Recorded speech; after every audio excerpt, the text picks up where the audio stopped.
Welcome to this month's Team Phenomenal Hope Support Group meeting. I'm so happy that you guys could all join us. I'd like to start by thanking our generous sponsors, Johnson & Johnson, CVS, Merck, Gossamer Bio, and Liquidia. Without them, a lot of this would be really hard to keep up, honestly. Team Phenomenal Hope has a lot of great programs you should take note of. The Let Me Be Your Lungs, where it's run walk events where an athlete sponsors you and participates on your behalf in order to raise awareness for PH. This can include family and friends. Some other programs that we have are our peer counselors.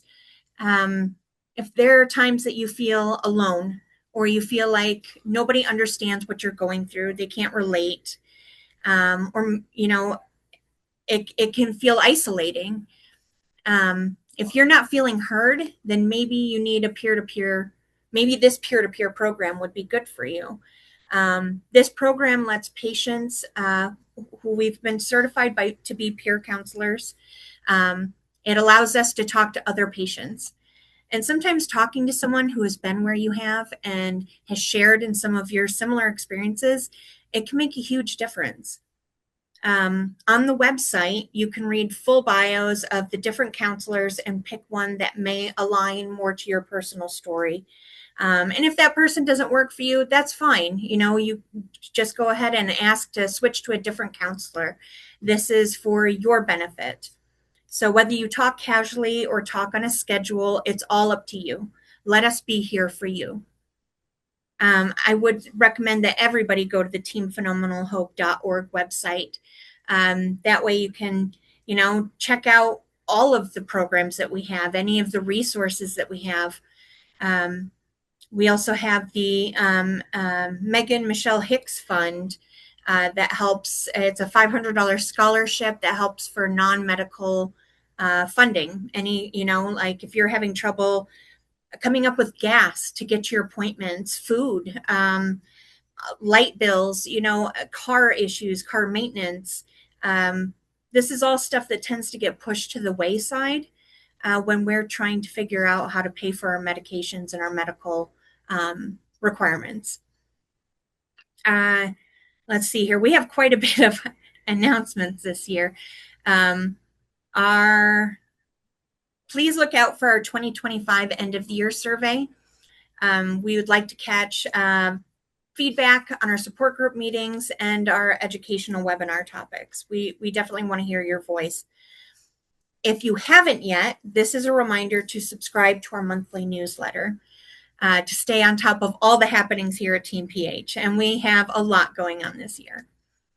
Also, there's a separate newsletter for support group attendees only. So y'all are VIPs. You're welcome. And this is automatically sent out in the opposite months of the support group meetings. These usually include a healthy recipe as well as motivational and educational topics. Some of their recipes are actually a lot of fun, and I definitely recommend checking them out.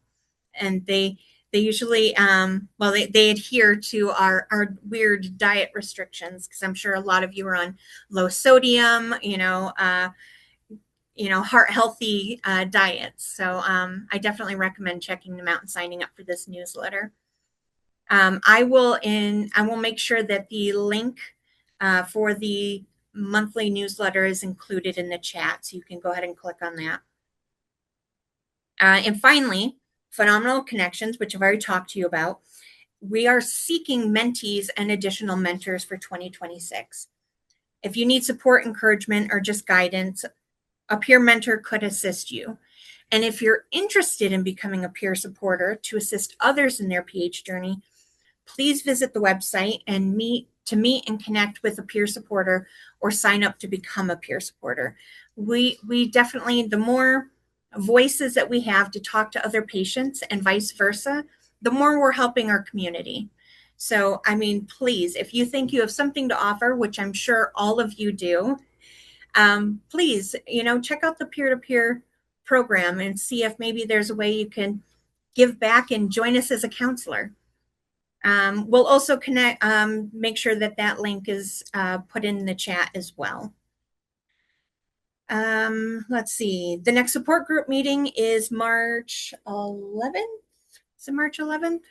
So our next support group meeting is March 11th, and we're going to be delving into topics about mental health, which is incredibly important because I'm sure for the same reason we have our peer connections resource, a lot of people struggle with their mental health while dealing with this chronic illness.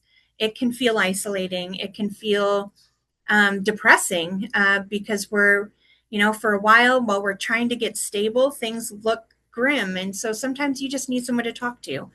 So mental health is definitely just as important as the rest of your physical health. Finally, with that being said, before introducing our next guest, I would like everyone to note that while we encourage questions, which we will take after, or you could put them in the chat, our guest speaker can neither diagnose nor give individualized medical advice. She can answer questions about her topic, but not about your particular medical experiences.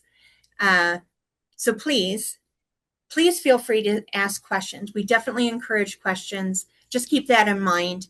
And with that, I would like to introduce our guest speaker, Marcie Hoffmann of CVS Specialty Pharmacy. She will be reviewing insurance basics, available financial assistance resources, and recent policy updates that may affect your care. Marcie, thank you for joining us. Oh my goodness. Thank you so much for having me. I'm just super excited to see all your faces today. Some I know that I've talked with and met before, and some new faces as well. So just thank you, Kira, for the intro and just for having me join. I definitely am just so excited to get to share some different information, kind of the current status of different resources that might be available, depending on each individual situation need. We know it can be different. And then just to kind of add on to what Kira had mentioned, even beyond specific diagnosis or clinical information, my background is not clinical in any way, shape, or form. I'm not a pharmacist. I really work as on the advocacy side. So I've been involved in supporting the PH community since 2013.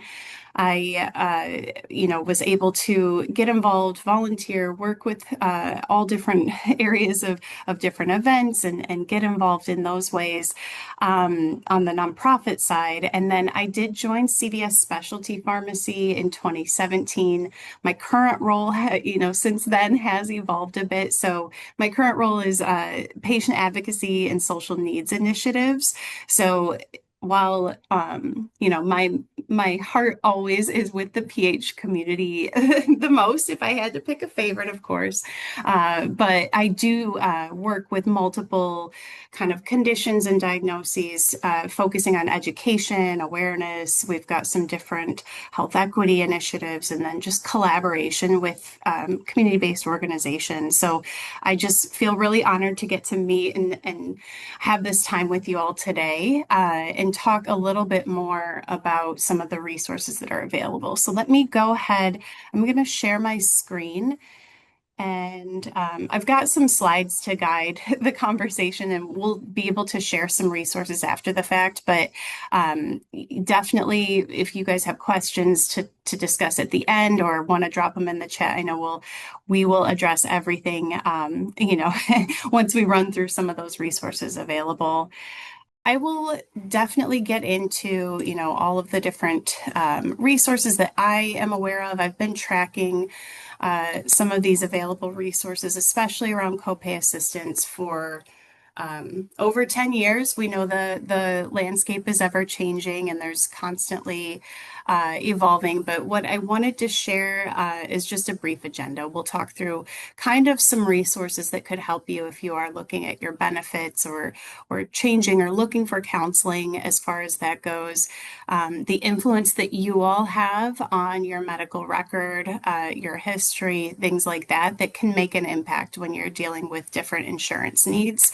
And then being able to have documentation to tell your story. I think just number one is the way that you all have the support group meeting and able to share your best practices and experiences makes such a huge difference for so many. So you guys are the experts here. I know that.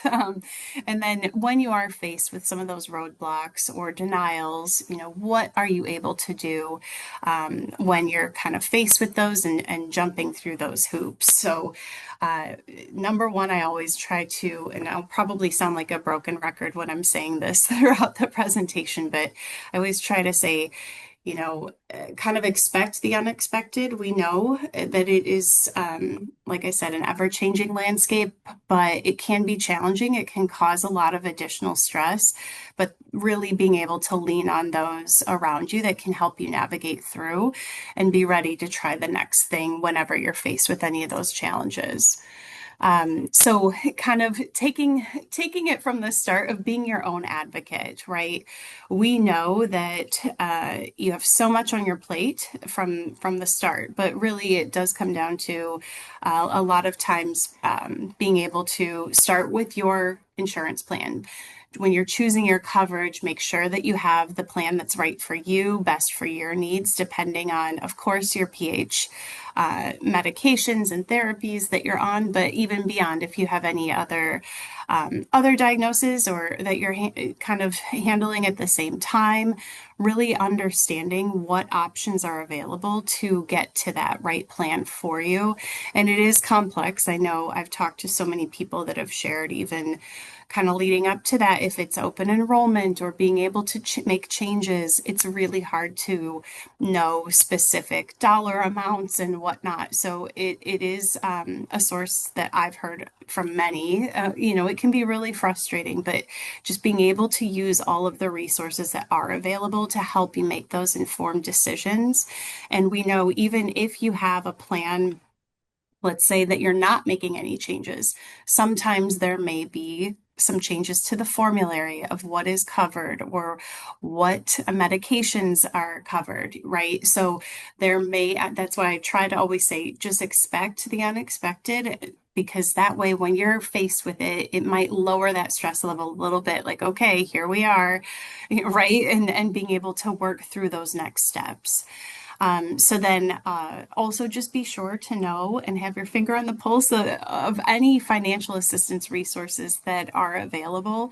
And a lot of times, you don't have to be the experts on the current status of every single resource at any given moment, but just knowing where to point to, where to find those when you are faced with these barriers and decisions that you have to make. That way you can really lean on those resources that have counseling available or, I work for CVS, but this is applicable to anyone that's using any specialty pharmacy. Truly, all of these resources are public facing that I'll be sharing today. And I know that specialty pharmacies across the board are trying to connect every individual with what might be best for their individual situation. There are also organizations that have insurance and financial counselors that are not necessarily even, may not be specific to copay assistance. So that might help you in some of the other medical needs and areas that you're looking for support.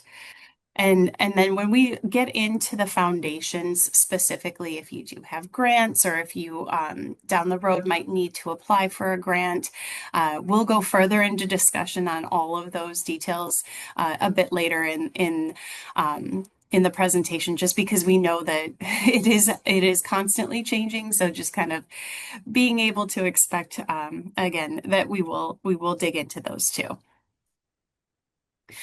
So first, we'll just kind of step back and really talk about how you tell your story and the impact that this may have on your insurance or benefits. So I know with all of you that you have your pH specialists, you're talking to them. They truly are the experts. And I would always start with deferring always to your healthcare team, your medical providers, your pH specialists, whenever you have questions there.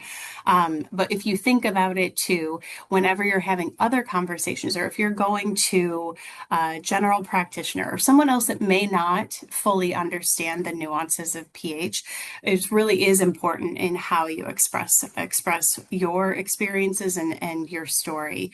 So we always encourage people to tell what's happening with more than one sentence, right? We know that you're more complex. We're all more complex than summing it up in one sentence. But even thinking about more than how you feel on just one day or that particular day that you might be speaking with them or having your appointment, really using those descriptive words, not just, oh, I feel okay today, kind of keeping that, keeping that documentation for yourself to say, yeah, I've got good days, I've got bad days, and you can kind of point to it's not consistent, or being able to share that even if you feel okay one day or a little bit better, that's not the full picture, right? Also being sure to explain to any of these other healthcare providers, how often you're seeing your pH specialist, if it's once a month, once every 6 months, every year, thinking about how that time, even in between, can really have an impact of what your experience is. So if you have that time at your appointments and when you're talking to these healthcare providers or your insurance company, being able to use those examples of, I was able to improve and walk to the mailbox today. Or, if it was a really challenging day taking any sort of stairs that you might have in your home, whatnot, it really is important to have your own documentation. I'm sure many of you have really great examples that maybe we can share at the end of how you do this. I've talked to many people that keep almost like a daily journal, or some people that might be a lot to commit to stay on top of. So I've talked to some people that just put like a smiley face or a frown face, or just different kind of emojis in their calendar of then being able to look back before those appointments or those conversations and be like, oh yeah, I really did have a tough day, and how this full picture can come into play. And I know there's lots of different tools on your iPhones, on websites, different things that you can use to track. So I always love learning at the end of this conversation to see what works best, and different tools we can kind of spread the word to others too. There are lots of resources, like I said, and even patient toolkits. I've talked to some people too that it is kind of a lot to take all of this on top of everything else on your plate. So being able to rely on someone else, right? Rely on a friend or a family member or someone that really wants to take this on. They could journal for you, or they could keep those notes, and then you can rely on them. So whatever works best for you, that's what we always recommend, right? Just to be able to keep track of that. And it's really important in how to explain. I think even with some of the sharing, even at the start of this, of this meeting, of, sometimes things get to a certain point and things could change. And that's where we always defer back to your pH specialist of what works best for you and what you're going to try next. But we do know, unfortunately, that sometimes you are faced with a denial, and that might be coming straight from the insurance, where let's say, they might be sending you information. So the first thing, whenever you receive a letter or an email or notification that something was denied, first and foremost, take a deep breath. Don't panic. There's lots of things to do once you go down that path to find out why.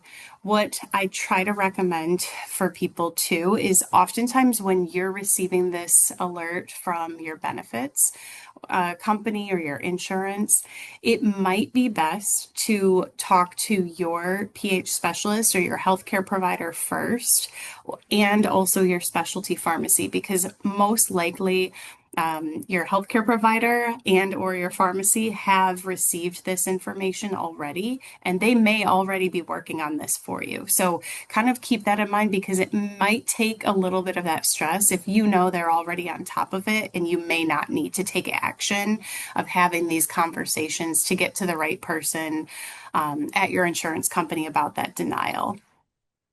So I always try to say, ask that first, find out with your core team that is backing you up what they've already what they're already working on, and if you need to do something. When you are talking to the insurance company about an actual denial, definitely ask why. More clarification. You need those details of what exactly they are requiring. Sometimes, the documentation has to come directly from your healthcare provider, your doctor's office already. So that's why I kind of recommend talking to them first, because they're most likely already working on those solutions. When you do find out the decision to deny, we have heard from others that sometimes, even if it appears to be a denial, it may not be an actual denial. So there might even be situations where, let's say that the request for that medication approval has been technically closed, not denied, because the insurance company may not have received all of the documentation or paperwork that's required. So even if your doctor's office might have sent something over, faxed, e-faxed, all of the different ways that they can submit it to your insurance. Sometimes things happen and the insurance may not have that on your record. So it might be as simple as having your doctor's office send that again, and then they may be able to review it. Definitely be sure to find out what you can do to get approval, if there are other options, if there are appeals.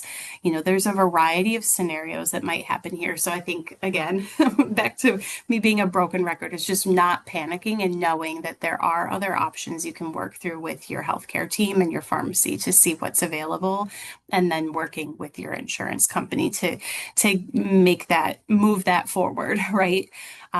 If at the point that it is an actual denial and every option has been exhausted, just still don't despair. Always defer back to your healthcare team. We have it on here. Ask if other covered therapeutic options are available. That would be something absolutely defer to your healthcare team, because we know everyone is different. Even though there are multiple FDA approved therapies for pulmonary hypertension, we know that each individual person's experience can be very different. So always defer to your healthcare provider for that. And when you think about your PH care team, ask your PH care team for assistance. So that could be, anyone that is involved in experience is there to help you. Again, if it's someone taking those notes and kind of documenting everything, if it's a friend, family member, I think even just sharing on this support group, right? Like sharing experiences, learning from others of what worked, what not. Know that each individual experience can be vastly different. So try not to get frustrated, and just know if you're not getting those answers that you need, definitely don't give up, and just push forward as tough as it can be. Just if you're not getting those answers, ask to speak to someone else, or, lean on someone else for their help. So when we talk about our care team, all of those different resources, definitely use them. I think I had kind of hit on these before. Sometimes people might even be able to go to the manufacturer of your medication if they have resources available. We know Team Phenomenal Hope has lots of connections and resources to be able to point you in the right direction if you're not getting those answers that you need. Lots of different things that you can try here, not meant to be overwhelming, but just to know and keep in mind, if you're ever faced with this or going through these scenarios, that you've got a lot of different options and resources that you can try to use, and people that can really back you up. So I know, in kind of talking through, if that denial is in place, we know even once there are approvals or something's been approved, it is kind of a continual rolling calendar of when the insurance has to have those approvals and the prior authorizations in place. So again, it's kind of expect that you may have to go through this again when that prior auth is due again. It's kind of a continual thing. So I think it really has helped when I talk to others, to have that mindset. Like, I know this isn't just a one and done. I know this is just part of kind of navigating what is available. Right. So kind of just having that mindset can really diffuse those escalations. The other thing I always recommend is, as you're working through any of these issues, whenever you're talking to a specialty pharmacy, it's really important, and even your healthcare provider, all of the above, always try to have your finger on the pulse of how many number of days you might have left of medication or the therapy on hand. So how many doses, how many days are left? Because as you're working through this, we know some things might take time to resolve, but there may be other options in that meantime, even if it's getting emergency supplies or whatever it might be. That's why it's really important to always remind people, okay, I know I just talked to you yesterday, but now I'm down to 5 days on hand. And that in itself, I think even just counting down the days, that adds stress. We understand, right? Like anyone going through that, that's going to be stressful, and it's going to be tough to have to explain something over and over again. So that's why we really want you to lean on others that might be able to help back you up and reinforce to others too when you're in that situation. But the most important thing, you don't want to miss doses, you don't want to run out, and we want to try to resolve everything before that is the case. So that's why it's just important to share every bit of information, even if it feels redundant, right? So kind of keeping that in mind too. And then let's see, just kind of sharing some of those resources that we talked through, right? So there's, of course, going to Team Phenomenal Hope. I know that Kira had mentioned the Megan Michelle Hicks Fund for Unmet Needs. Sometimes, let's say that it does come down to not being able to find copay assistance or things like that. So it might be able to offset some other expenses that you have that are non-medical, non-medication. I just can't say enough great things about Team PH and the ways that I know I try to connect everyone to those resources when they're really in need.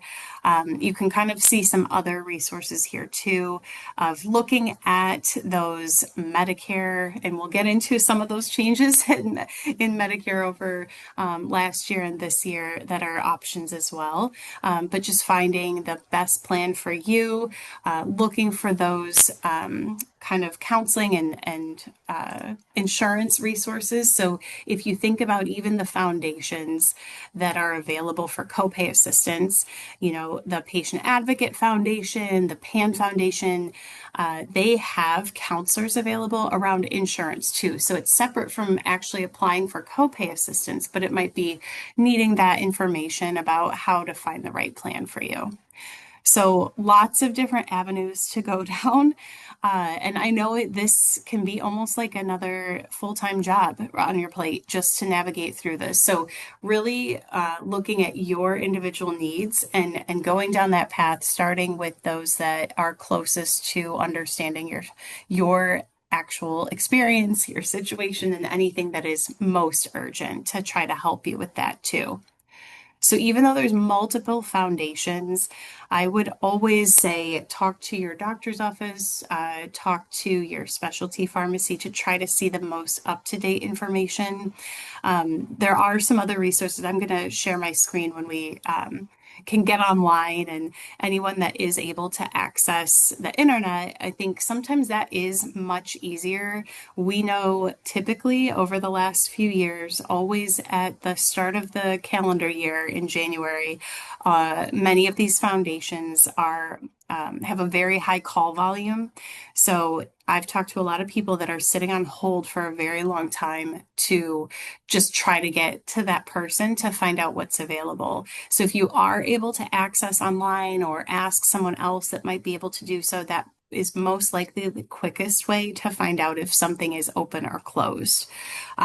Lots of ways that we can give you the list of these foundations so you have them ready to go. I know right here is just a screenshot, and I will definitely be able to share this after the session so Kira or Tanya can send it out to the group. But this is just a general resource flyer that I use at CVS for our PH team and our PH community. And even if you're not serviced by CVS, again, it does have all of those known resources available on the back. So that's what I think is really helpful, right? Like wherever you keep your notes or whatnot, you might be able to make a note on any foundations that you have a grant through, or maybe it has changed year over year depending on what's opened. So it's really cumbersome to keep track of this. And, every acronym, I think we use like the entire alphabet with all the different acronyms. It's very easy and understandable to kind of mix up which foundation you might be using for which medication or therapy. I know even some of the naming, right? If you think about TAF, that's the Assistance Fund. That's a very general kind of name for that foundation. So it's easy to kind of confuse it with others. And even the acronym is so similar to PAF. And then you think of the PAN Foundation or Patient Advocate Foundation. So don't feel bad if you're unsure. Just try to have your list of which ones you've got and relay that back to your doctor's office, to your pharmacy, so then those folks can do the digging and try to find out exactly what is most applicable for you.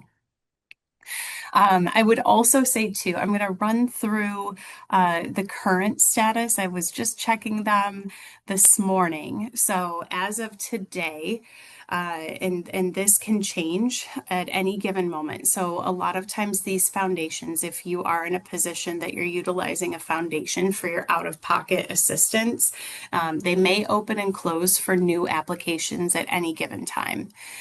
Whenever someone does apply and they are eligible, it is effective and you do receive a grant. Always be sure to give that grant information back to your pharmacy so they can confirm that to your record and have it on file. And then what happens is with foundations, and I'm sure many of you know, so I apologize if this is redundant, with foundation grants, your pharmacy must be able to bill your insurance for at least a portion of the cost of that medication. And then they're able to utilize the foundation grant for what would be your out-of-pocket expenses. So that would be what you were responsible to pay the pharmacy out of pocket. We know even if you have insurance, it may not cover the entire copay. So kind of keeping that in mind. There is a variety, and I really I don't want this information to feel overwhelming. It's just to know that it is ever changing. So whenever you're in these kind of scenarios, things could be open, they could be closed. I know people are trying to give you the most accurate information, but it is important if someone does explain, okay, HealthWell Foundation is currently open and you'll need to apply. Try to do so as soon as possible because we know that these grants may open and close on a regular basis. So also keep in mind too, it does depend on the type of benefits, right? So if you look at this screen right now, there aren't any foundations that are currently open for people that have commercial insurance. So kind of keeping that in mind because typically what we've seen in the past is the Assistance Fund, the PAN Foundation have been the only two that do accept all different types of benefits. But for those with Medicare, currently they are able to apply to HealthWell Foundation. Usually these foundations, if you're applying online, each one has a different process. You may have to enter a financial household income information. Likely you would have to enter your social security number. So they are going to request that type of information. Some of them may request additional documentation on your household income. And I know that in itself can be stressful because we know that Depending on what's out there, it's easy for you to receive different websites or scams, of trying to collect that level of personal information. So definitely do what's best for you. Rely on your trusted sources. If you're hesitant or have any questions, talk to your pharmacy, talk to your healthcare provider again, just to verify, or talk to someone else in this group or a peer mentor that has been through this, and they're going to be able to really advise you on what is accurate, what is needed. So each one can be different. Once you are approved, typically they'll give you that information right away, these foundations. And that's the info that you want to give back to the pharmacy team as soon as possible. So each one also does have different kind of scenarios of when they're going to, if someone is approved, of when their eligibility dates are, right? So sometimes they may backdate it. Sometimes they, might go by the calendar year. So just really keep an eye on that. If you can set reminders for yourself of when to double check, when to reapply, just try to do that in your calendar if you're able, or have someone else, if it's a caregiver or family friend, do so as well. And then, each one, I've talked to a lot of people that sometimes if it is a specific dollar amount, you might have to request a renewal grant. For instance, Pan Foundation does add additional funding if needed.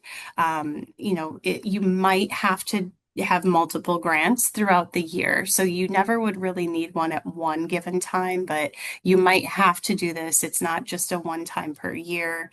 Again, that whole scenario of just keeping in mind that you might reach some challenges, and just be ready and prepared to run through that. Anytime that you do receive information on re-enrollment, if you're checking email or you get a text message or phone call, it's similar to when you're looking and just needing to apply as soon as possible. I know the assistance fund the last couple of years, I guess the last 3 years, they have had a re-enrollment period at the end of the year. And even with those that do submit their re-enrollment, it is important to do so as early as possible in their re-enrollment window, because they process those kind of first come, first served. So just keeping all of that in mind, again, not meant to overwhelm. I know it's a lot of information, moving target on what's available and what's most applicable. But, with the foundation specifically, we know that we're able to take a look at these. We always defer, go back to the actual website, see what's available, see what's open. If you are preferring to call in, talk to that representative at the organizations, and they're going to be able to help you and talk through those resources too. So the other thing I wanted to say is kind of mentioning fundfinder.org. I know I had met with the group, I think it was last year, and talked through this. This is a free tool that's created by the Pan Foundation.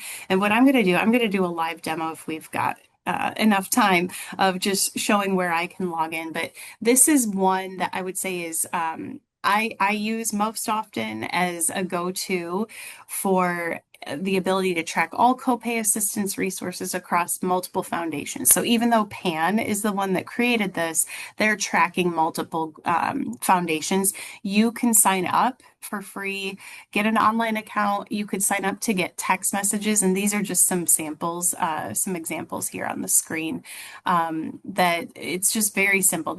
Fund Finder will not send any emails or texts that you don't request, right? So if you've got want to follow their PH copay assistance fund, they will only notify you by email or text whenever something opens.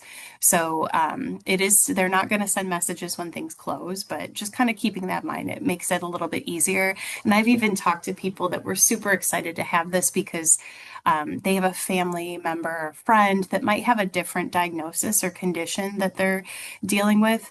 And Fund Finder has all different, it's not just for pulmonary hypertension. So kind of keeping that in mind, and it's kind of nice to be able to share with others that may not even realize it. I've even had colleagues, right, that have family members going through and looking for some different resources. So again, I'll pull this up after we run through the slides just to kind of show how simple and clean and easy it is to log on. So just kind of keeping that in mind as another resource to add to your list of what you can rely on. And then I did want to share too, we do have a CVS Specialty Resource Center for PH. I know not all PH is PAH, but that is, from the start based on those initial FDA approved therapies. But we've got a lot of different resources and articles that can apply to everyone. It's not only to people that are utilizing CVS Specialty Pharmacy. This also has live links to all of those different foundations and nonprofits that I shared before. And even for those that may not need to utilize a foundation, if there are multiple different forms of copay assistance. So it might be a foundation grant. It might be a patient assistance program through your manufacturer. It might be a copay card, right? So lots of different resources. And these, our website here has articles that can try to help with that too. So I don't have slides on the Medicare changes, but let me get out of this presenter mode and I'm going to see here. I'm going to pull this up real quick and talk quickly about some of the Medicare changes that have taken place. We know that last year it went into effect where there was a maximum out of pocket for Medicare Part D, as in dog. So that's the prescription plans. This year for 2026, that maximum out of pocket for anything that is billed through Medicare Part D is $2,100. So that would be your maximum for those medications and prescriptions billed through Part D. The reason I keep saying it is because we know that some of the FDA approved therapies for pulmonary hypertension, some of those are technically billed through your Medicare Part B as in boy plan. So it is a little bit nuanced in knowing that maximum out of pocket, even though this is a prescription and it's technically a therapy that would be billed through the medical Part B.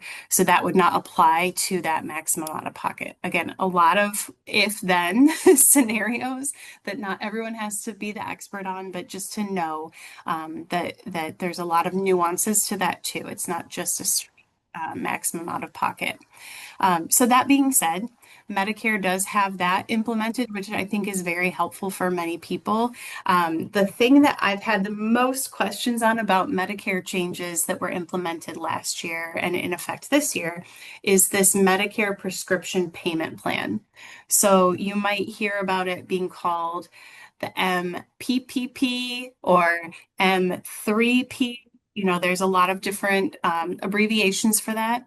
What this is for is, and it still is a very individual scenario that might apply to you, is you could actually sign up through your Medicare plan to have a payment plan where your prescriptions are kind of divided out into payments throughout the entire year. So you would have to enroll with this directly with your Medicare benefits plan, right? It's not something that the pharmacy can do on your behalf. But if this is what's right for your situation, then you can do so and enroll with your Medicare plan. I also recommend that you are able to exhaust all other options first before signing up for this. So, for an example is if you're able to get a foundation grant, I would say use that grant first before signing up with the Medicare payment plan, because this can really allow you to not be responsible for that out of pocket. And you might reach that maximum out of pocket balance before even needing to sign up for a payment plan. So it's a little bit complex, but I wanted to share this website, and I'm looking at my other screen, so I apologize. I'm not looking in the camera right here. But just so you know, I will drop this website in the chat. There's lots of different click-through links on here to understand if it's right for you. I think what I would say is if you've exhausted every other option, foundation grants, if it's through a manufacturer assistance, whatever it might be, then maybe check this out or educate yourself and see how this works. You can try to see if this is a right option for you. You can try to get more information of what happens once you do sign up. So you're able to see, okay, I'm paying this bill to my Medicare plan. Still paying for that copay. It's just spread out. So it's a little bit easier. You're not hit with that very, very large copay amount at the very start of the year, if that kind of helps to make sense. So just kind of knowing that you've got this in your back pocket if you do have Medicare. And I know there are some different examples and scenarios on here too to see really how it works. But again, this is only for those therapies and medications that are covered under Medicare Part D as in dog. So they do have some different resources, and there are even some webinars. I know that the PAN Foundation has done, the Healthcare Advocate Foundation has put together some different resources too that really help break it down and walk through. So you might be getting messaging from your pharmacy about this. Just definitely dig through, find out what's right, what's best for you first, right? Okay. And I know that's like a very high level overview of what this is, but just to kind of keep it in mind and then be able to dig into it for yourself. And then I'm just briefly going to pull up. So this is fundfinder.org that I mentioned. You can just create your own account, which I've already done, but I want to walk through this just to show. It's just a very easy, free, use your email address, create a password. And then when you log in, you're able to see all of the different conditions, which they call disease funds. So these are all of the different conditions that they are tracking what's available. So that's why I mentioned if you know of anyone that might have a different diagnosis other than PH, but still looking for resources, right? This list, I think there's over almost 300 different disease funds that they're tracking. You can click through and select certain ones that you want to get updates on. So I clicked this, my funds. Those are the ones that I'm tracking. So I receive those updates just because I do work with, like I mentioned, multiple conditions, even outside of PH. When we click through here, though, you can see when you click on pulmonary hypertension, it's going to show just high level of which foundations are known to in the past or currently have copay assistance resources available. And you see this little green unlock icon. So it means there's something available. When you click on the word on the diagnosis, so pulmonary hypertension, it's going to bring you to live links here that you can click through to see which one. So again, here over on the right side is where you can see that green unlock is the HealthWell Foundation. We know that's only still for Medicare only, but just I think this is just a really nice way to find those links. You're not having to memorize every single foundation. If you're signed up for Fund Finder, you're going to get that one-time email and or text, and then you're going to be able to log in or click through to see what you need to do. There are some other advocacy organizations. We know y'all are connected with Team Phenomenal Hope, so getting those alerts and any others that you prefer to get your information from too. So it's just really great to have all of those resources in one place. And then if you look here too, so that's where I clicked right through to the HealthWell. So most often these foundations do have online portals that you could even log in to see what's remaining on your grant, what the eligibility dates are, when is the end date. So you're able to really log into these different portals Some healthcare providers and some pharmacy teams are able to log in as well. So just kind of keep that in mind too. But just wanted to show how easy it is. And even these foundations, I've talked to a few people recently when I said, oh gosh, unfortunately the PAN Foundation, it was open at the start of the year and it closed last week for pulmonary hypertension. But it may still be, these foundations also are offering assistance for multiple conditions. So they may be open for one, but closed for another. And that just really depends on their funding and the ways that they're able to distribute those grants. So just kind of keeping that in mind too. And then here, I just wanted to really quickly just show some of those articles we have on the CVS Health Resource Center too. So this is the way that you can look for those resources that I mentioned that we kind of talked through and click through. Here's even the link for Fund Finder. So please feel free to check that out too. And with that, I know I have not looked at the chat, but that was all I had as far as the presentation portion. Kira, Kathleen, I don't know if there's anything we want to jump right into before questions. No, I don't think so. I mean, you covered quite a bit of information, and that's, amazing information. And we put a lot of the links that we could as you were talking in the chat so people have access to them. Awesome. While you were talking, I was able to sign up and start looking at the Fund Finder information. So that's really easy to access, which is amazing. And I'm going to have to send that to my friend because she just got diagnosed with antitrypsin, Oh, really long one that's rare. for alpha-1. Yes, I Yeah. shorten it because I'm like, I can't pronounce it either. Yeah, Oh, it's some of these diseases and chronic illnesses are like, wow, I can't even pronounce that, let alone have it. Um, right. but no, this was amazing information. I would like to point out that we record these support groups. So even though it is a lot of information, don't fret. You can go back and view it on YouTube when we post it. Rewind, fast forward to your heart's content, and look up whatever information you need, as Oh. well as all of the links that we have provided in chat.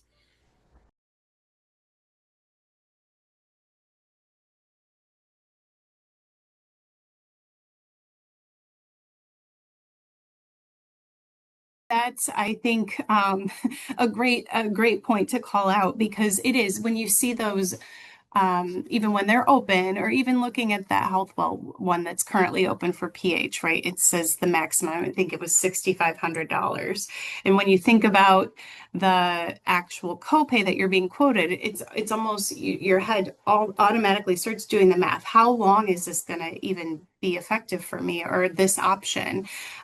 So that is 100% legitimate question and scenario to be running through.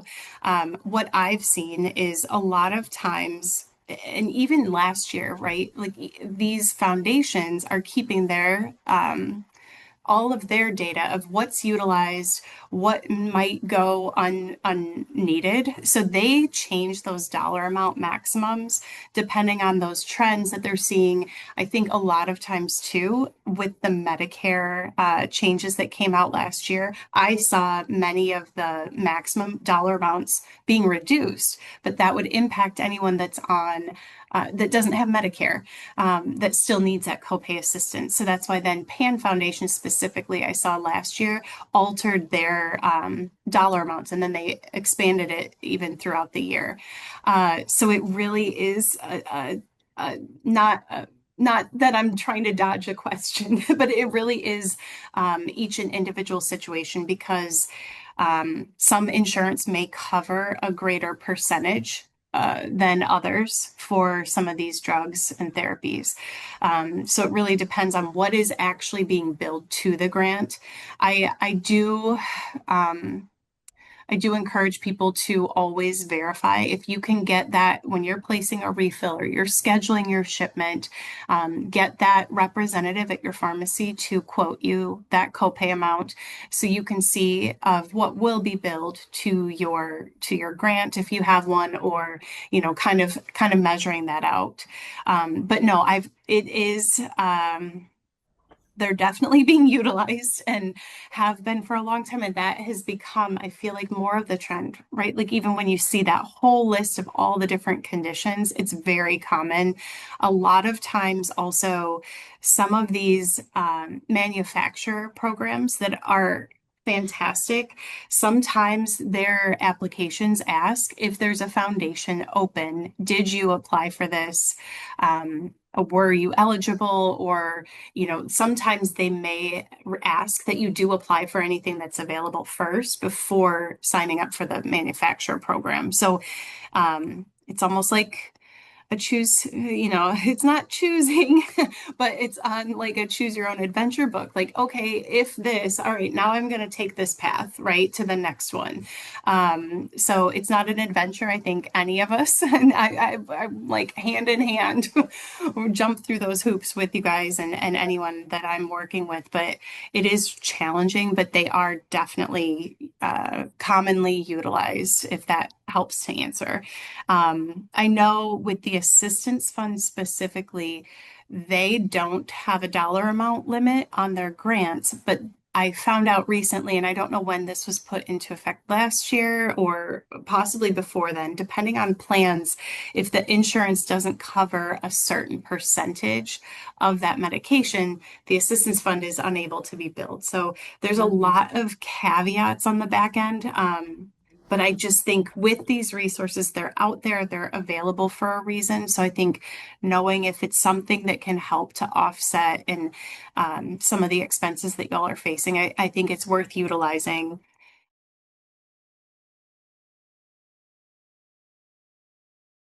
Sometimes those grant amounts might be lower and you may reach your maximum out of pocket for prescription before utilizing the entire grant. So that's why, I've had some people in the multiple years past, right, like year over year, who call or are asking the pharmacy very concerned because they might receive a letter from the foundation that says, your grant is being rescinded because no pharmacies have billed it in the last 30, 60, 120 days.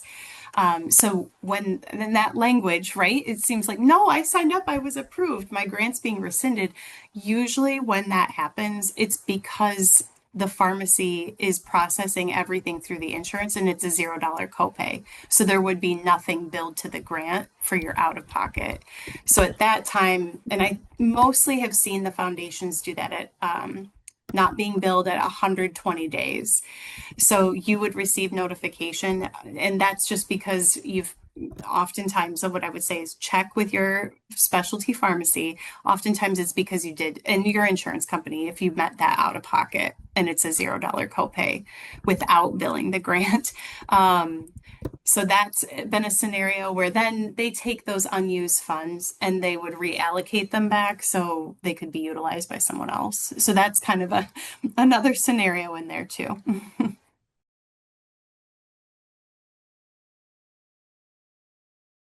These are the grants are only for the approved medications or therapies. And what I'm going to do, I'm going to share my screen again because I think it'll help. So each one will list the actual therapies that are covered.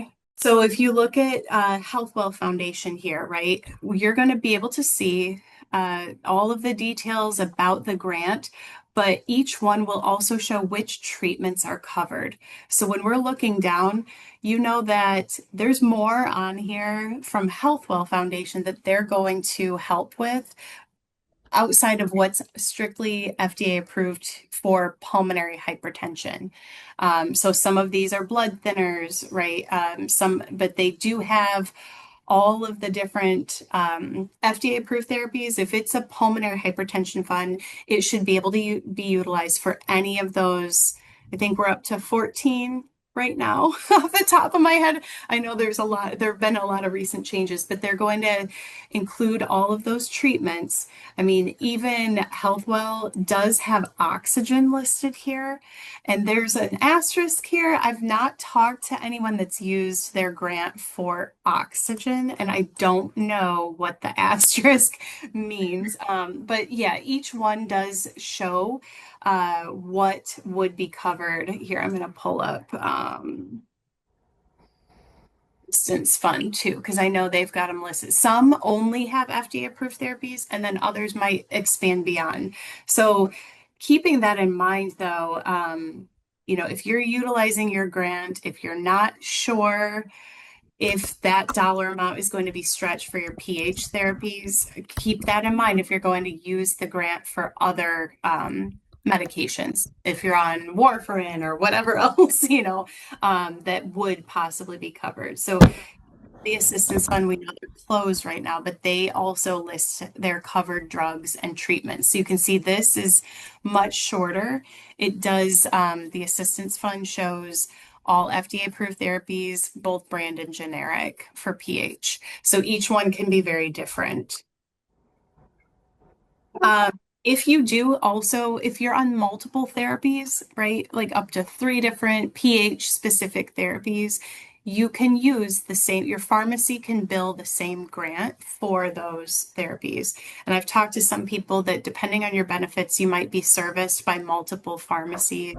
Um, you know, it's not that only one pharmacy can use one grant. You could have the same grant on file and have both pharmacies utilizing it for your pH meds.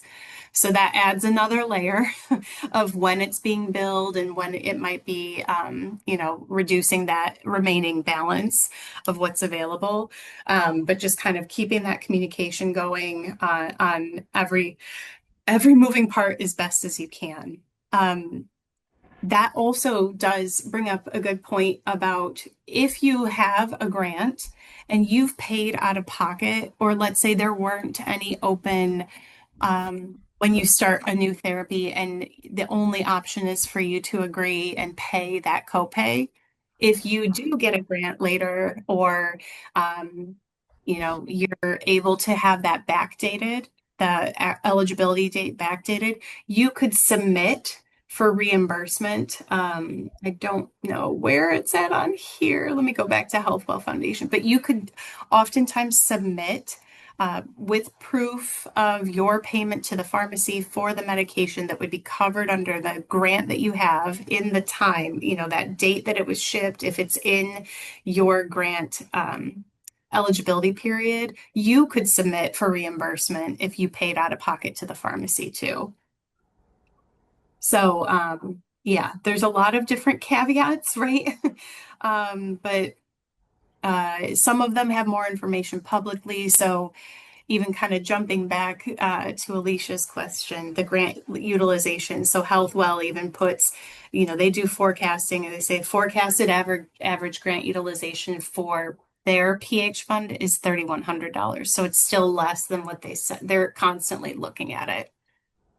Yeah, a lot of nuances, and I hope it's not overwhelming talking through it. It's just, to prepare, be aware, and knowing that things are constantly changing, and try to have that mindset just to help you whenever you're in these situations. So I want to make sure I understand this correctly. So Yes. basically, it doesn't cover a certain amount of time, it just covers a certain amount of money. Usually, yes. And sometimes it's both at the same time. So anyone that's approved, when you get your approval, whether it's on the screen right then and there, or if it's a letter in the mail, if it's an email, it's going to say eligibility date. So there's usually a date range. With the assistance fund, oftentimes what we've seen in the past is they'll approve someone for the entire calendar year. With the other grants, I know Healthwell usually will backdate their approval time to 1 month before you submitted the application. And then they extend it for another 12 months from there. So each one is different, and Pan Foundation kind of works off of that as well, off of the date that you applied. They'll give a date range. So what it comes down to is either you use up the dollar amount during that date range. Or if you don't use it and you come to the end of that date range, you would have to reapply at that time. Mm. Okay. Hey, Marcie. Yes. I don't know if you covered this already. I had to step out for a minute, but if you if one foundation doesn't cover everything that you need to have covered, can you apply to another foundation? Yes. So you could Okay. have, but with that, it will in the applications because I've been able to, I log in through the pharmacy portal. I can see exactly what would be, would be on there. If let's say if you have pH medications, but then you have another medication is helping you with your pH, but it's not FDA approved, you may have to get another grant. I've talked to people. I'm trying to think of a recent example. With Healthwell Foundation, I've talked to someone who he had two grants through Healthwell at the same time. And one was for his pulmonary fibrosis medications. I think it was like OFEV or Esbriet. The other one was for his pH meds. So Oh, yeah. So if you okay. have multiple grants, just be sure to tell the pharmacy so they know they're going to be able to bill the correct one. Mhm. Um, but most often, if you apply for a PH grant or if someone is applying, it really depends on the diagnosis. And that's the same way of most often if those drugs are treating PH, usually the foundation is going to cover everything that's FDA approved for that diagnosis.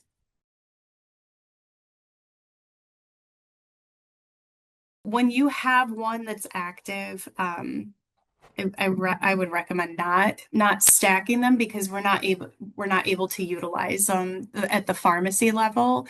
You're only going to use one until it's exhausted pretty much, right? Like you Oh, don't need to kind of split the billing oh. um, So unless it doesn't. you would use that amount until it's gone and then apply to another Yes. foundation? Yeah. Yeah. That's usually what I've seen happen. Okay, I Yep. see. If it's for the same diagnosis. So if it's Okay. only for pH, yeah. Yeah. Okay, I see. Thank you. Yeah, no, thank you so much for all the great information. Does anybody else have any other questions that they would like to ask? No? All right. Well, no, this was great. Thank you. I really appreciate you joining us and giving us all this great information. It was definitely a lot. But I am Yeah, be able to take it a moment and review it. Next week, the video will be posted, and we go ahead and check it out and check all of those great resources out. Um, and it's a lot of. I'm surprised, honestly, of how many available like opportunities are out there to help patients get the very important care that they need. That's That's really right. uh, it's great to see. It's surprising, honestly, to me. Yes. But that's amazing. It's amazing that that people are there to help us. When we're, sometimes feeling like we're at our lowest because we don't know where this money is going to come from. right. So that's so great. So thank you again for coming in. Oh, thank you. I always enjoy your presentation. Thank you so much. Yes, Yes, so thank you, Kathleen, Marcie. thank Thank you great you for so being the much. information. champion. Yes, Sorry, thank you thank very you. much. Our next support group meeting is going to be March 11th, and that's concerning mental health. And I hope you all attend that one because it's always a really great talk. It's an important talk as well. We'll be sending out a survey. Please give us your feedback and also keep your eye out for the end of year survey so we can get your feedback on our content from last year. So again, thank you so much. Thank you. And I always look forward to your presentations. There's so much information and it's well needed. So thank you. And we hope to see you soon.